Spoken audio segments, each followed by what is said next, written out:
नमस्कार विद्यार्थी मित्रांनो, बृहन्मुंबई महानगरपालिका शिक्षण विभाग व्हर्च्युअल ट्रेनिंग सेंटर, मी विश्वास टोंबरे व्हर्च्युअल शिक्षक आपले स्वागत करतो। विद्यार्थी मित्रांनो, आज आपण सर्वजण शाळेत नसलो तरी घरात राहून ऑनलाईन लर्निंगच्या माध्यमातून शिक्षण घेत आहोत। या माध्यमाचा आणि अध्यापन अध्ययनाच्या प्रक्रियेचा आपल्याला नक्कीच फायदा होईल अशी आशा आहे। त्याचबरोबर आपल्या शिक्षण प्रक्रियेत खंड पडणार नाही, म्हणूनच बृहन्मुंबई महानगरपालिका शिक्षण विभागाने हा उपक्रम सुरू केला आहे।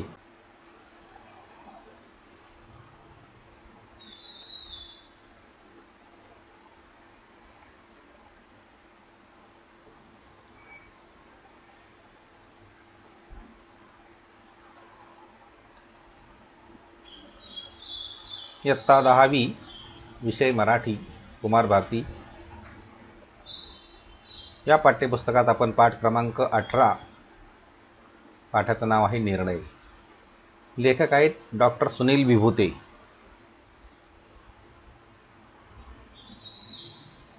निर्णय या पाठामध्ये लेखकाने निर्णय कसा चांगला असतो याविषयी माहिती दिलेली आहे। हा एक विज्ञानावर आधारित पाठ आहे। निर्णय, डॉक्टर सुनील विभूते। लेखकाचा परिचय। प्राध्यापक व लेखक डॉक्टर सुनील विभूते हे एक प्राध्यापक आहे आणि लेखक सुद्धा आहेत। त्यांचे विविध वर्तमानपत्रातून आणि नियतकालिकांतून विज्ञान विषयावर 180हून अधिक लेख प्रसिद्ध झाले आहेत। त्यांची किस्से शास्त्रज्ञांचे, विस्मयकारी विज्ञान कथा ही पुस्तके प्रकाशित आहेत। तसेच त्यांच्या विज्ञानविषयक 6 कथांना राज्यस्तरीय पुरस्कार मिळालेले आहेत। पुणे, सोलापूर, उस्मानाबाद या आकाशवाणी केंद्रावरून त्यांच्या पर्यावरण, प्रदूषण व वैज्ञानिक विषयावर आधारित 80हून अधिक व्याख्यानांचे प्रसारण झालेले आहेत। प्रस्तुत पाठात वेटर म्हणून काम करणारा रोबो हा यंत्र आहे। त्याला दिलेले काम उत्तम करता येईल, पण त्याला विचार करता येणार नाही। त्याला भावना नसतात। तो दुसऱ्यांचे दुःख, संकट समजून घेऊ शकत नाही। उलट मानव हा संवेदनशील व भावनिक आहे। तो दुसऱ्याच्या भावना समजून घेऊ शकतो। पाठातील संकटात सापडलेल्या स्त्रीला रोबो वाचवू शकत नाही। प्रामाणिक व प्रसंगावधानी मनोजच तत्परतेने तिच्या मदतीला धावून जातो, तिचे प्राण वाचवतो। यंत्र हे यंत्रच आहे, ते माणसाची जागा घेऊ शकत नाही, असा संदेश आपणास या पाठातून मिळतो आहे। म्हणजे एकंदरीत इथे एका हॉटेलची ही कथा आहे। कारण हॉटेलमध्ये वेटर काम करत असतात आणि त्यांची सेवा जी दिली जाते ती ग्राहकांना सेवा कशा पद्धतीने देतात, मग त्यांच्यापेक्षा अधिक चांगलं कोण देऊ शकतो। परंतु जो काही रोबो आहे त्या रोबोला सुद्धा अडचणी येतात। कारण शेवटी सांगितलं की रोबो हा यंत्र आहे, तो माणसाची जागा घेऊ शकत नाही।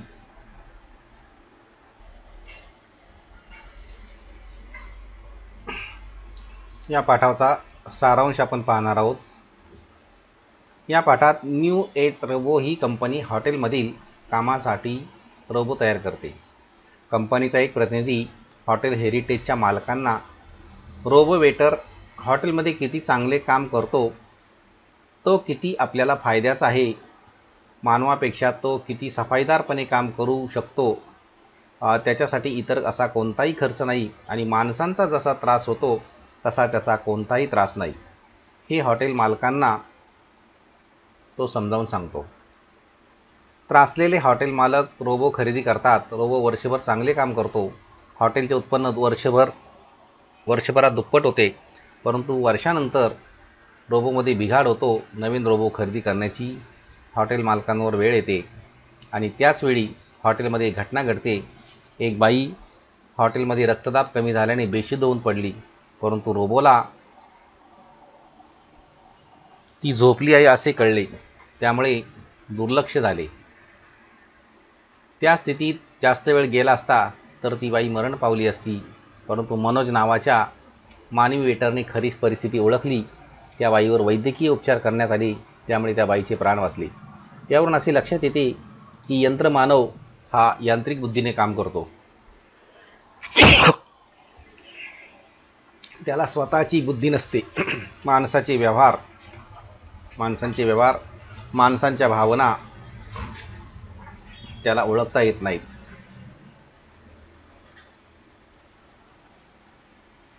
म्हणजे एकंदरीत यंत्रमानव किती चांगला काम करत असला तरी तो माणसाच्या ठिकाणी जे काही माणूस करतो तो ते करू शकत नाही. माणसाच्या तो भावना आहेत त्याला ओळखू शकत नाही.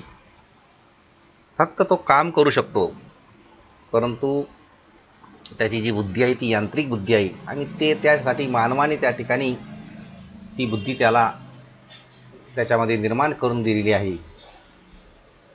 त्याचबरोबर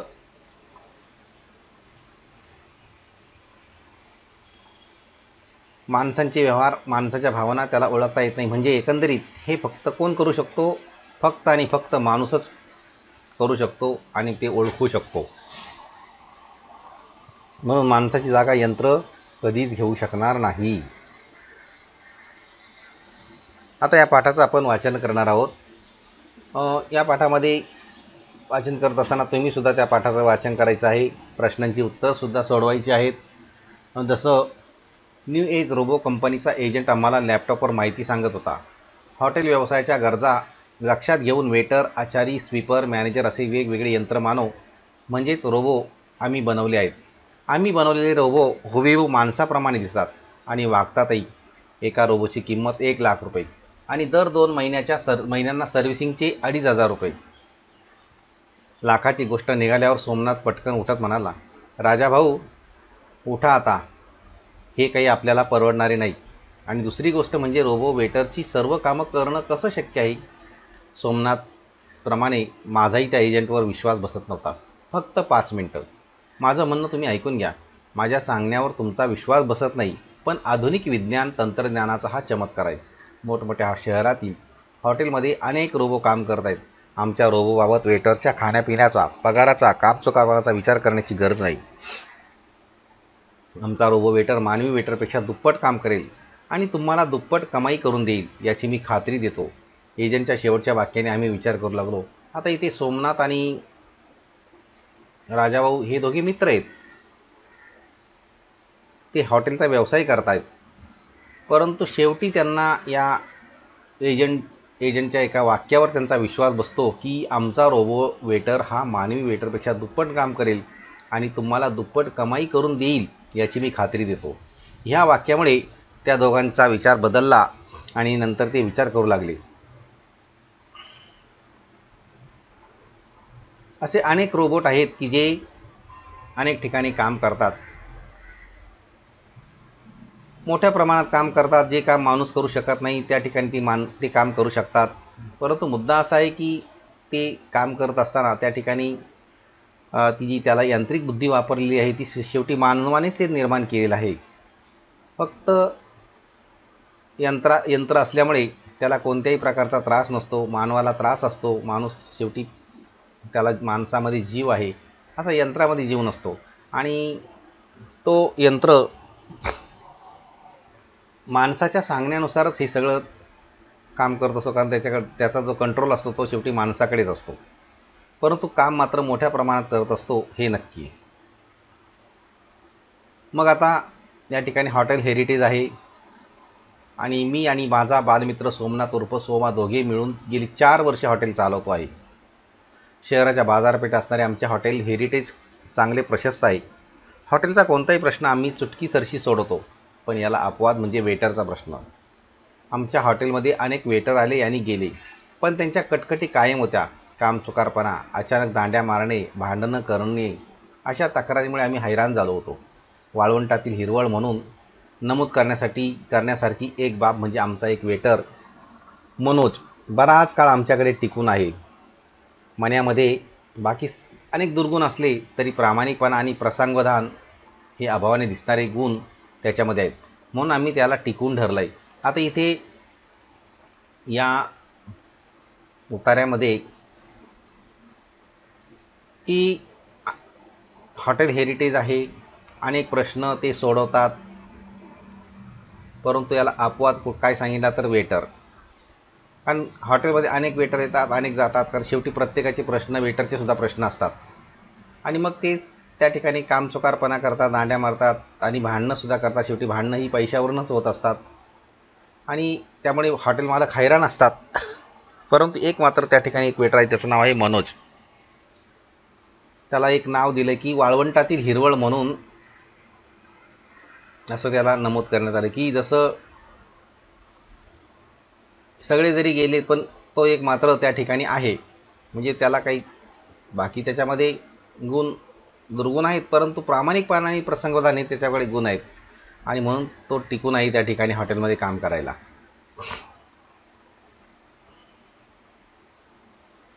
वेटरचा प्रश्न कायमचा निकालात काढण्यासाठी आम्ही 4 रोबो वेटर खरेदी केली आणि मग त्यांनी काय केली, 4 वेटर खरेदी केली. मी आणि मनोजने त्यांना रामू, श्यामू, दीपू आणि विजू अशा हाका मारण्यास सुरुवात केली. आमचे दिवस बघता बघता पालटले. हॉटेल बंद केल्यानंतर रात्री 11 ते सकाळी 6 पर्यंत 4ही वेटरचे चार्जिंग मी करत होतो. सकाळी 6 वाजता त्यांच्या अंगावर कडक इस्त्रीचे कपडे चढवले आणि त्यांच्या डाव्या खांद्यावरील पॉवर स्विच सुरू केला की ते गुड मॉर्निंग सर म्हणून कामाला लागायचे. हॉटेलच्या सर्व कामांचा समावेश असलेले मेमरी कार्ड त्यांच्या डोक्यात बसवलेले असल्यामुळे सर्व कामे ते न सांगता करत. कंपनीची सर्व्हिस चांगली होती. दर 2 महिन्यांनी सर्व्हिस इंजिनियरची भेट ठरलेली असे. वेटर सर्व्हिसिंगच्या वेळी मी स्वतः हजर राहून इंजिनियरकडून बऱ्याच गोष्टी शिकून घेतल्या. हॉटेलमधील स्वच्छता, टापटीप, विनम्र व तत्पर सेवा यांचा परिणाम आम्हाला 2-3 महिन्यात जाणवू लागला. दिवसेंदिवस आमची कमाई वाढू लागली. म्हणजे आता त्यांनी जे वेटर खरेदी केली त्या वेटरला नावंसुद्धा दिलीत, रामू, श्यामू, दीपू आणि विजू. या रोबो वेटरला चार्जिंग करावं लागत होतं. सकाळी 6 म्हणजे रात्री 11 ते 6 पर्यंत ते चार्जिंग करायचे. 6 वाजता परत त्यांच्या अंगावर कपडे चढवायचे. अशा पद्धतीने त्याचं त्यांना सजवून आणि ते कामाला सुरुवात करायची. मग ते नंतर ते गुड मॉर्निंग म्हणून ते कामाला सुरुवात करायचे. हे का तर त्यांच्या डोक्यामध्ये एक मेमरी कार्ड बसवलेलं होतं आणि त्या मेमरी कार्डनुसार ते काम करत होते.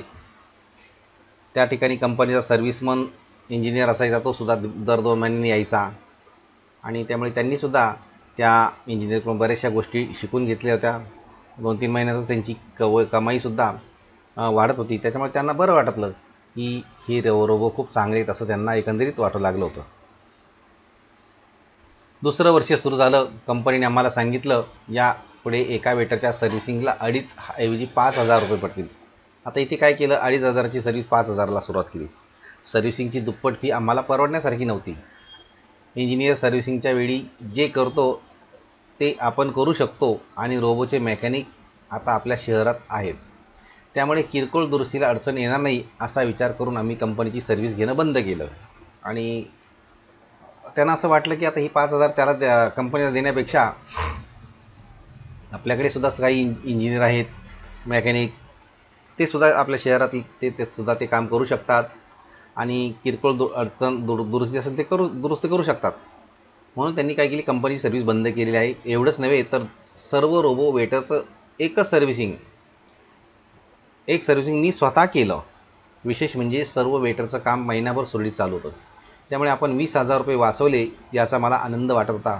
पण हा आनंद जास्त काळ टिकला नाही आणि त्यांनी ती सर्व्हिसिंग केली. एक महिन्याभर चांगले काम त्यांनी केलं, परंतु नंतर त्यांच्यामध्ये बिघाड झाला. म्हणजे एकंदरीत शेवटी त्यात जो काही आनंद त्यांना झालेला होता तो आनंद जास्त काळ टिकला नाही. त्या दिवशी दुपारी 1ची वेळ होती. लंच सेक्शनमधून गोंधळ ऐकू येऊ लागला. सोमाला काउंटरवर बसून मी लंच सेक्शनमध्ये गेलो. श्यामूकडे बोट दाखवून दोघं तिघं तावाने म्हणाले, काय मालक, हे कासव कुठून आणलं? तो किती सावकाश काम करतो बघा. त्यांचं बोलणं पूर्ण होण्याआधीच टोपी घातलेला एकजण राजूकडे बोट दाखवून म्हणाला, 15 मिनिटा अगोदर बेनं माजलेल्या वळूगत हुंदडत होतं. मला जेवणाचं ताट दिलं आणि त्याच्या अंगातलं अवसान गळालं बघा. त्यांचं बोलणं संपलं. की कोपऱ्यातील टेबलला बसलेली बाई तिच्या मांडीवरील बाळाकडं बोट करून म्हणाली, माझ्या तान्या पोराला भूक लागली म्हणून त्याला 1 कप दूध आणायला सांगितलं होतं. 1 घंटा उलटून गेला तरी अजून दूध आणतोय. पोरगं झोपलंय म्हणून बरं, नाहीतर एवढ्या येळात माझं पोरगं 3 वेळा रांगत जाऊन दूध पिऊन ढेकरा देत बाहेर आलं असतं. परिस्थितीचं गांभीर्य पाहून मी मनोजला लंच सेक्शन सांभाळण्यास सांगितलं आणि श्यामूला घेऊन किचनमध्ये गेलो. त्याची बॅटरी क्षीण झाली असावी किंवा चार्जिंग कमी झाल्यामुळे त्याच्या हालचाली मंदावल्या असाव्यात असं मला वाटलं. म्हणून त्याच्या पोटावर एनर्जी अशी अक्षरे असलेले बटन 4-5 वेळा दाबले. काय आश्चर्य, श्यामू पूर्वीसारखा काम करू लागला. हे पाहून माझा आनंद गगनात मावेना. लंच सेक्शनमध्ये श्यामू मनसोबत ठेवून मी काउंटरला येऊन बसलो. म्हणजे इथे शेवटी यंत्रामध्ये बिघाड झाला, म्हणजे बॅटरी संपली आणि त्यामुळे जे काही काम आहे ते यंत्रमानवाचं काम अगदी मंद झालं आणि त्यामुळे जे काही हॉटेलमध्ये बसणारी ग्राहक होते ते त्या ठिकाणी बोलायला लागले की हे काय आणलेलं आहे. आणि इथे एक वाक्य म्हटलं की 15 मिनिटा अगोदर बेनं माजलेल्या वळुगत हुंदडत होतं. मला जेवणाचं ताट दिलं आणि त्याच्या अंगातलं अवसान गाळलं बघा. म्हणजे अशा प्रकारचं वाक्यसुद्धा त्या ठिकाणी वापरण्यात आलेले आहेत. नंतर ते बाळ त्या बाईच्या मांडीवरचं बाळ झोपलेलं होतं, त्याला भूक लागलेली होती. हाही एक प्रसंग इथे सांगितला गेलेला आहे. म्हणजे एकंदरीत या यंत्रमानवाला कुठल्याही गोष्टीचं गांभीर्य नसतं, कारण शेवटी त्याची एनर्जी संपली होती, पॉवर संपली होती आणि शेवटी तो त्याचं एनर्जी अक्षर दाबलं आणि पुन्हा तो पूर्वीसारखा काम करू लागला. त्यामुळे श्यामू मनसोबत ठेवून मी काउंटरला येऊन बसलो. अशा प्रकारे एकंदरीत ह्या हॉटेल मालकांनी सांगितलेले. आता पुढे काय म्हणतात, श्यामूला दुरुस्त केल्याचा आनंद मला फार काळ टिकला नाही. मनोज घाबरलेल्या आवाजात मला सांगत आला, मालक लवकर चला तिकडं, सगळ्यांनी गोंधळ घातलाय.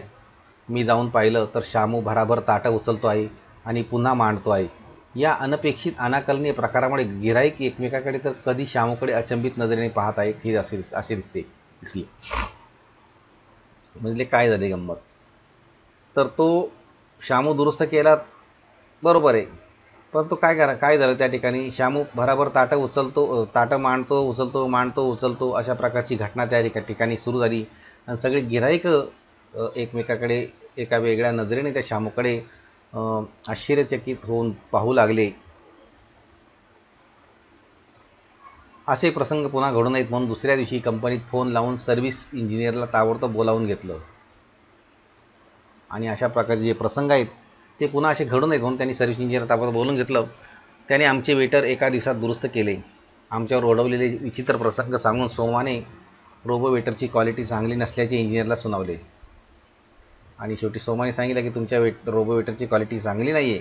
तेव्हा तो म्हणाला, आमची सर्व्हिस होती तोपर्यंत सर्व वेटरनी विना तक्रार तुमची सर्व कामे 15 तास अखंडपणे केली आहेत. तुम्ही आमची जेव्हा सर्व्हिस घेतली तेव्हा त्यांनी केलेली कामं 1 वर्षानंतर केवळ पैशाचा विचार करत तुम्ही आमची सर्व्हिस बंद केली आणि त्यानंतरच फजितीचे प्रसंग घडले आहेत. प्रमाणापेक्षा जास्त वापर झाल्यामुळे तुमचे रोबो वेटर निकामी झाले आहेत. आता सर्व्हिसिंग केल्यामुळे ते 1 महिना चालतील, नंतर मात्र तुम्हाला नवे वेटर घ्यावे लागतील. नवीन वेटरची क्वालिटी यापेक्षा उत्तम आहे. रिमोट कंट्रोल सिस्टीममुळे तुम्ही लांबून वेटरवर कंट्रोल ठेवू शकाल. आमची सर्व्हिस असेपर्यंत तुम्हाला काडीचाही त्रास होणार नाही याची खात्री मी देतो. म्हणजे अशा पद्धतीने इथे त्या सर्व्हिस इंजिनियरांनी सांगितलं की तुम्ही आमची सर्व्हिस बंद केलेली आहे आणि म्हणून तुमच्यावर असा प्रसंग ओढवला की कारण आता केवळ तुम्ही पैशाचा विचार केला आणि म्हणून हे सगळे तुमच्यावर फजिती ओढवलेली आहे. जर तुम्ही आमची सर्व्हिस घेतली असती तर अशा प्रकारचे प्रसंग तुमच्यावर ओढवले नसते असं त्या इंजिनियरांनी सांगितलं. परंतु आता हे 1 महिनाच हे सगळं चालू शकतं जर तुम्हाला सर्व्हिस केल्यानंतर, पण नंतर हे सगळे निकामी होतील आणि तुम्हाला नवीन खरेदी करावे लागतील. तुमचा निर्णय कळवा, कारण रोबो वेटरची मागणी खूप वाढली आहे आणि तुमचा वेटर तुम्ही कळवू शकता, कारण रोबो वेटरची आता मागणी ही मोठ्या प्रमाणात वाढलेली आहे असं त्या सर्व्हिस इंजिनियरनी सांगितलं. आणि प्रश्न पडला की रोबो वेटर घ्यावा की नाही, हा प्रश्न आता या सोमालासुद्धा पडलेला आहे. सर्व्हिस इंजिनियरच्या म्हणण्यानुसार आम्ही बरीच चर्चा केली. रोबो वेटर नको या निर्णयावर सोमा ठाम होता. परंतु मी द्विधा मनस्थितीत होतो. इंजिनियरचं बोलणं आठवलं की रोबो वेटर घ्यावेसे वाटायचे आणि झालेली फजिती आठवली की रोबो वेटर नकोसे वाटायचे. अजून 1 महिन्याचा अवधी हाताशी होता. त्यामुळे सर्व बाजूंनी विचार करून निर्णय घेण्याचं ठरवलं की इथे निर्णय घेण्यासाठी 1 महिना होता. परंतु इंजिनियरचं बोलणं आठवलं की वाटायचं की रोबो वेटर आपल्याला घ्यायला पाहिजे. आणि जी झालेली फजिती आठवली की आता वाटायचं की अरे नको रे बाबा तो रोबो वेटर, अशी स्थिती निर्माण झालेली होती. आता सर्व सुरळीत चाललं होतं. परंतु झालेल्या घटनांचा परिणाम आम्हाला जाणवत होता. कारण हॉटेलमध्ये गिऱ्हाईक जेमतेम येत होतं. शनिवारी दुपारी 12:30ची वेळ होती. साधारण 35ची एक स्त्री 2 मुलांसह कारमधून उतरून AC रूमकडे गेली. AC रूमकडे रोबो रामूची ड्युटी होती. तो तत्परतेने आत गेला. AC सुरू करून त्याने ऑर्डर घेतली. थोड्या वेळाने त्याने ऑर्डर आत नेऊन दिली आणि तो दुसऱ्या कामाला लागला. 5-10 मिनिटांनी AC रूममधून लहान मुलाचा रडण्याचा आवाज ऐकू येऊ लागला. थोड्या वेळाने तो वाढल्यासारखा वाटू लागला. काही वेळाने एकाऐवजी 2 रडण्याचे आवाज ऐकू येऊ लागले. तेव्हा मी रामूला AC रूममध्ये पाहून येण्यास सांगितले. सर्व व्यवस्थित आहे मालक. मॅडम झोपल्या आहेत म्हणून दोन्ही मुलं रडत आहेत, असं सांगून तो किचनमध्ये गेला. मला शंका आली म्हणून मी मनोजला AC रूममध्ये पाठवलं. मनोजने घाबरलेल्या आवाजात आम्हाला हाका मारल्या आणि आम्ही तिकडे धावतच गेलो. बाई चक्कर येऊन बेशुद्ध अवस्थेत खाली पडली होती. तिच्या सर्वांगाला घाम फुटला होता. तोंडातून फेस येत होता. मी मनोजला ड्रायव्हरला बोलावून आणण्यास सांगितले. आम्ही तिघांनी त्या बाईला व तिच्या दोन्ही मुलांना गाडीत घालून हॉस्पिटलमध्ये नेलं. डॉक्टरांनी तिला तपासून पुढील उपचार तातडीने सुरू केले. 1-1.5 तासानंतर ती बाई शुद्धीवर आली. मनोज आणि ड्रायव्हरवर तिथली जबाबदारी सोपून मी हॉटेलकडे परतलो. म्हणजे इथे एक जो प्रसंग घडलेला आहे की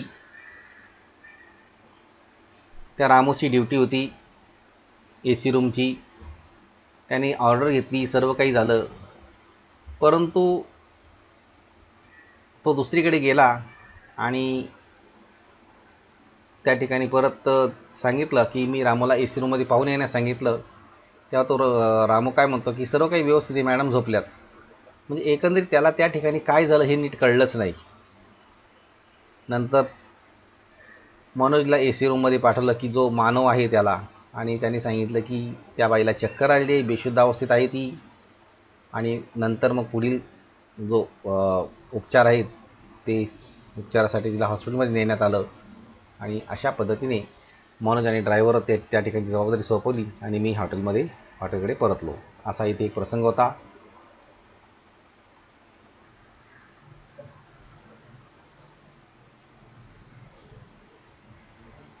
मी त्या बाईंची भेट घेतली. नंतर डॉक्टरांना भेटलो. त्यावेळी डॉक्टर म्हणाले त्यांची ब्लड शुगर एकदम कमी झाली होती, त्यामुळे त्या बेशुद्ध झाल्या होत्या.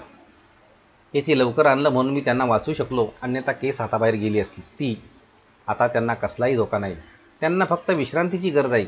रात्री अंथरुणावर पाठ टेकल्यावर माझ्या मनात सहज विचार आला, दुपारी AC रूममध्ये मी मनोजला पाठवलं नसतं तर कदाचित अनर्थ उडवला असता आणि आमची एवढी नाचक्की झाली असती की आम्हाला हॉटेल बंद करावं लागलं असतं. पण आमचं दैव बलवत्तर आणि बाईचा जीव वाचला.